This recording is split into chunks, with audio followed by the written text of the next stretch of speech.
Welcome to the Golden Seams, where we, Gabe and Michae, your hosts, invite you to join us on a transformative journey of self-discovery and personal growth. Our podcast is all about helping you uncover your authentic self, find your true calling, and create prosperity in alignment with your deepest values and aspirations. We're embarking on the realm of self-love and self-worth, guided by the illuminating wisdom of Brené Brown's The Gifts of Imperfection. Prepare to challenge societal expectations and embrace your authentic self as we delve into this groundbreaking work that has touched millions of lives worldwide. Through Brown's expertise for wholehearted living, we'll discover together how to let go of who we think we're supposed to be and embrace who we truly are. These are anxious and fearful times, both of which breed scarcity. We're afraid to lose what we love the most, and we hate that there are no guarantees. We think not being grateful and not feeling joy will make it hurt less. We think if we can beat vulnerability to the punch by imagining loss, we'll suffer less. We're wrong. There is one guarantee. If we're not practicing gratitude and allowing ourselves to know joy, we are missing out on the two things that will actually sustain us during the inevitable hard times. From Brené Brown's The Gifts of Imperfection, Cultivating Gratitude and Joy, Letting Go of Scarcity and Fear of the Dark, guidepost number 4. Brené starts us off with the understanding about the connections or links between concepts and ideas through her research that have created major paradigm shifts, and how these ideas are linked or woven together, acting almost like catalysts within each other. Brené says a good example of this is the way that love and belonging go together. Now I understand that in order to feel a true sense of belonging, I need to bring the real me to the table, and that I can only do that if I'm practicing self-love. For years, I thought it was the other way around. I'll do whatever it takes to fit in. I'll feel accepted, and that will make me like myself better. In many ways, this research has not only taught me new ways to think about how I want to live and love, it's taught me about the relationship between my experiences and choices. After spending countless hours collecting stories about joy and gratitude, 3 powerful patterns emerged. 1. Without exception, every person I interviewed who described living a joyful life, or who described themselves as joyful, actively practiced gratitude and attributed their joyfulness to their gratitude practice. 2. Both joy and gratitude were described as spiritual practices that were bound to a belief in human interconnectedness and a power greater than us. And 3.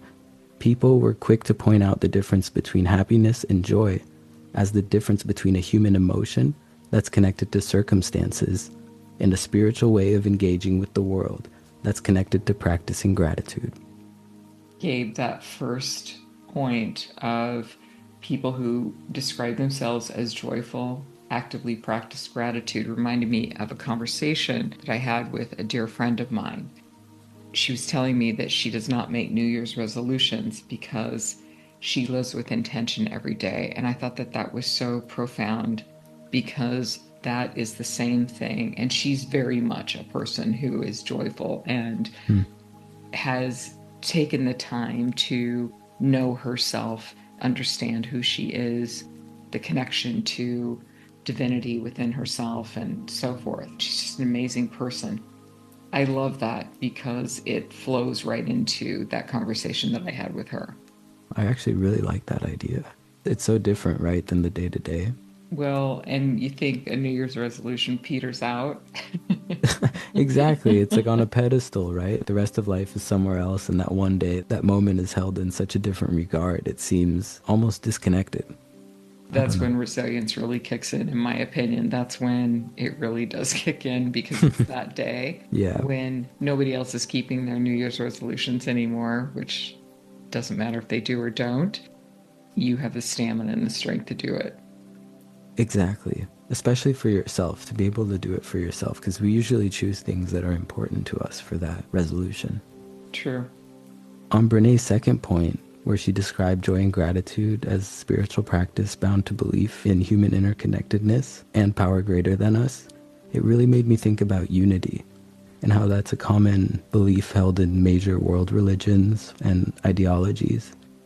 This almost implies a single consciousness, like human interconnectedness. Everybody is connected. It's all one. We're all one, quite literally. And I think that that's a powerful, powerful experience to try to have here on Earth.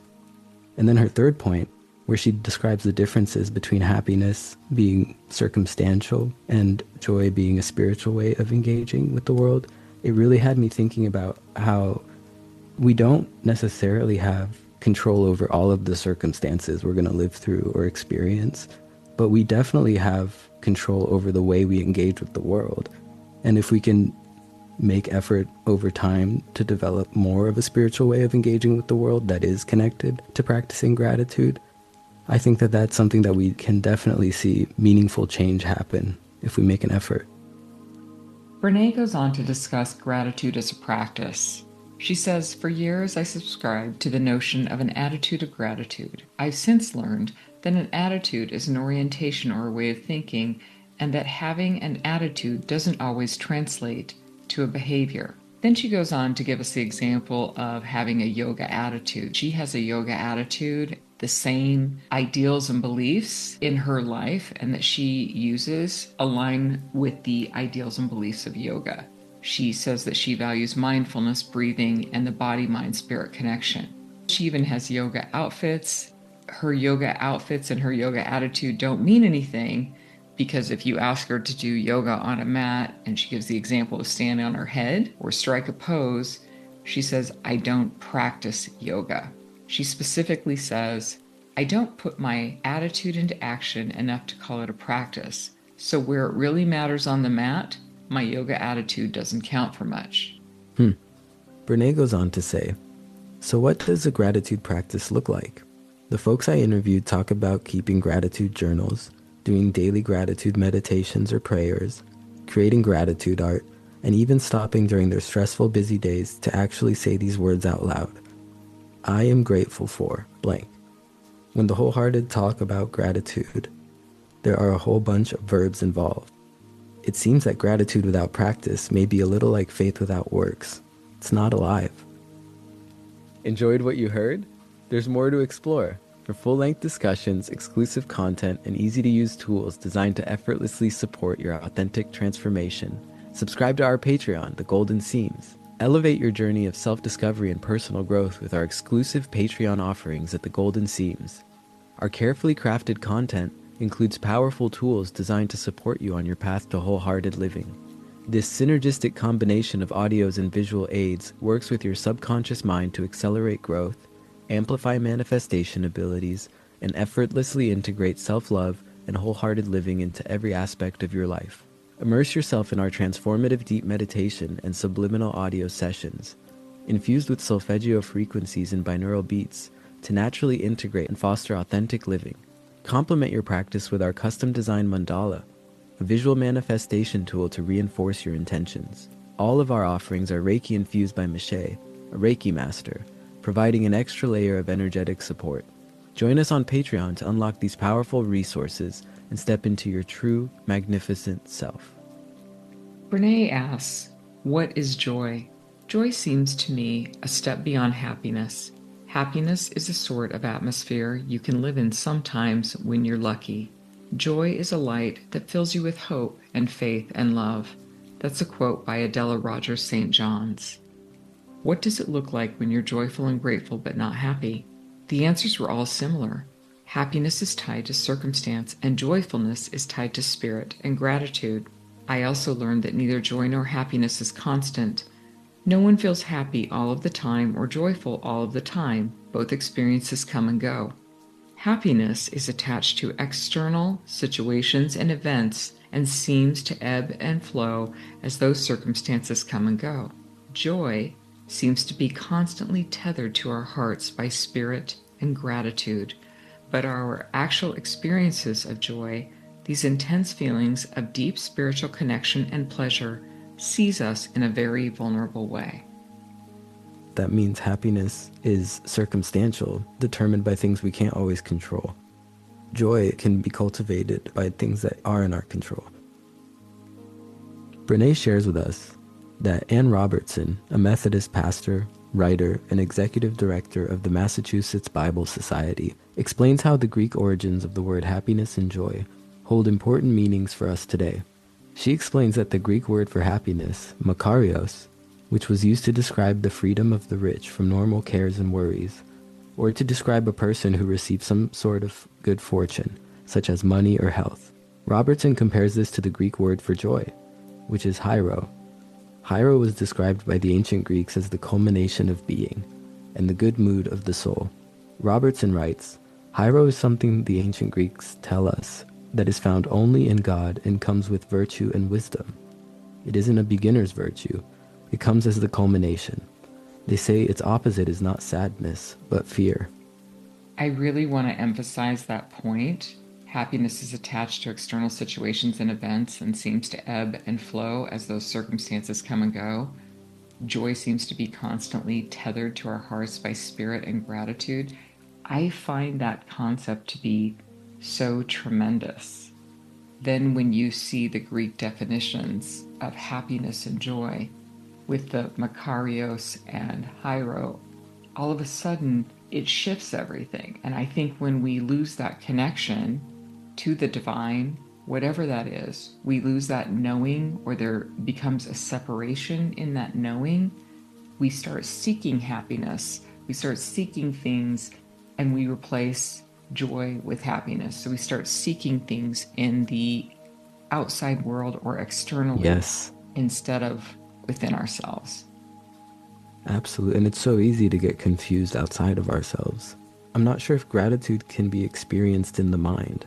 It seems like it has to be felt in the heart in order to be sincere and make an effective practice. What is that old adage? The longest journey is from the head to the heart. Yes.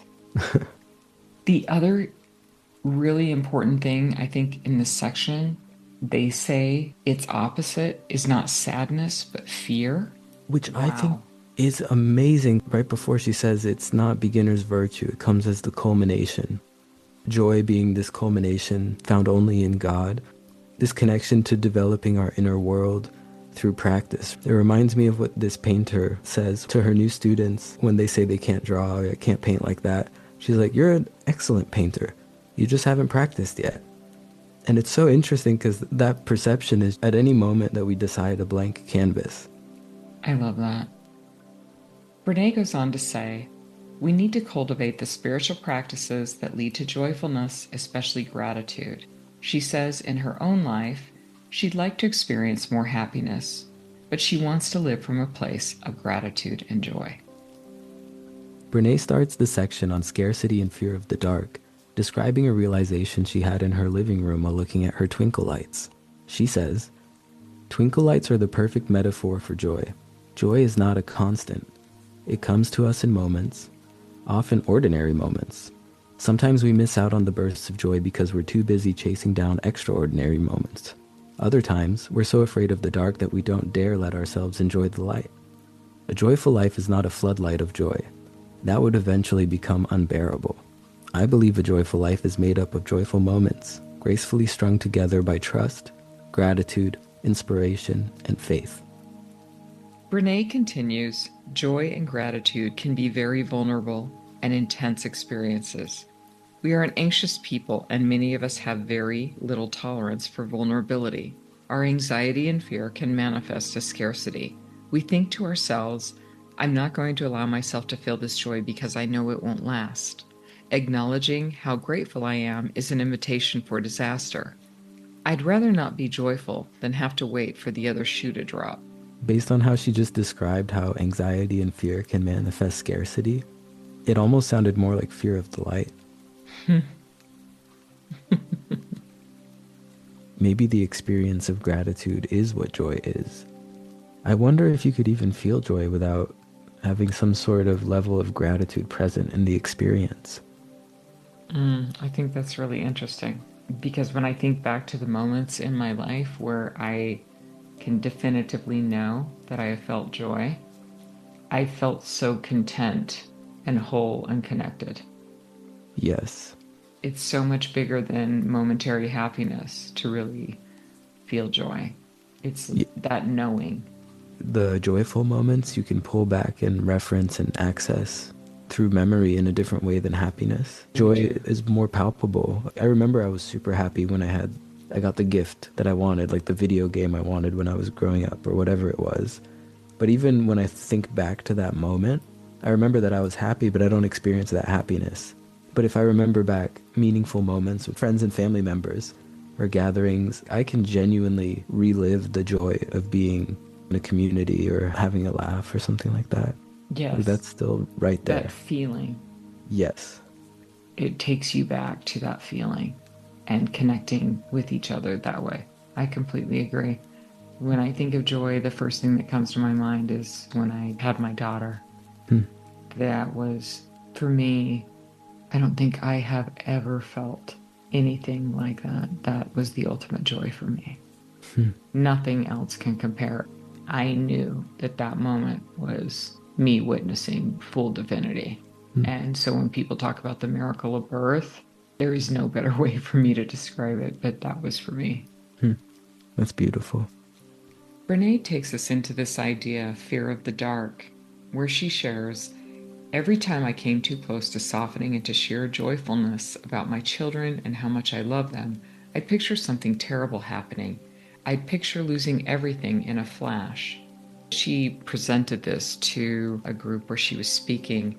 At first she thought, oh no, they all think I'm crazy, until the women started to speak up that that is exactly what they feel, even starting to cry.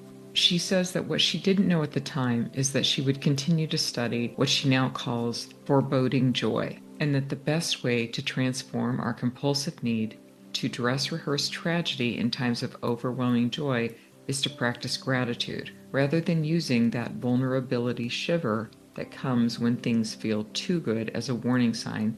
Use it as a reminder to practice gratitude. Brené says also, know that if joy scares you, you're not alone. Most of us have experienced being on the edge of joy, only to be overcome by vulnerability and thrown into fear. Until we can tolerate vulnerability and transform it into gratitude, intense feelings of love will often bring up the fear of loss. If I had to sum up what I've learned about fear and joy, this is what I would say. The dark does not destroy the light. It defines it. It is our fear of the dark that casts our joy into the shadows. It's our fear of what's in the dark that casts our joy into the shadows. What I find this whole piece about is downplaying the good in our lives, almost as if you don't want to say it's too good or you're too happy or any of this because it could go away. How many times have you heard that or somebody said it? It reminds me of what's that quote? Our biggest fear is our true potential. The thing we're most afraid of is our power, our own power. I almost feel like it's more than that. If I feel too much joy, my light shines too bright. My auric light shines too bright, Yeah. and it attracts darkness. Oh, that's so interesting. Yeah. That intuition of that. It brings that onto me, and I don't want to jinx myself. I'm just throwing phrases out there of different ways that this can be said. Yeah. No, it makes so much sense what you're saying. I had never thought of it like that. It goes into that whole thing of, oh, it always happens in threes, all of this. Yes. Somebody says something good, and then they say, knock on wood. This is the same thing. It may not be to the degree that mothers feel or parents may feel worrying about their children, for example, but it's in the same vibrational pattern. Superstitious. Yes. And the solution that Brené offers to foreboding joy or superstition is gratitude. I have a practice that I do whenever I come up against something that really is difficult for me. I will make a list of 20 things that I'm grateful about, a person, a relationship, a situation, at least 20 things. Sometimes if it's really hard on me, I'll do 35, and it literally shifts the entire thing for me. All I have to do is continuously make this list. It puts me into a state of gratitude for things that I'm really grateful about, whatever this difficult person or situation or thing is that's giving me anxiety or issues. it resolves itself every single time. It's one of these secret little tricks that I have that I use whenever I need it. One of the secret things that I do for people that I love on their birthday is I write down 20 to 35 things that I'm grateful for about them, or that I am grateful for in their lives that I know makes them happy, something that gives them peace or joy or happiness. And I will write those things down, all the good things that I can think of about that person, because I want to envelop them in this space of complete love and joy. It starts with gratitude. Thank you for joining us for this episode of The Golden Seams and exploring self-love and wholehearted living, foundations to creating a prosperous life you love and can live. If you found value in today's episode, we invite you to like, subscribe, and share it with others who might benefit. Until next time, embrace your imperfections and let them be your greatest gifts. This is Gabe and Michae signing off from the Golden Seams.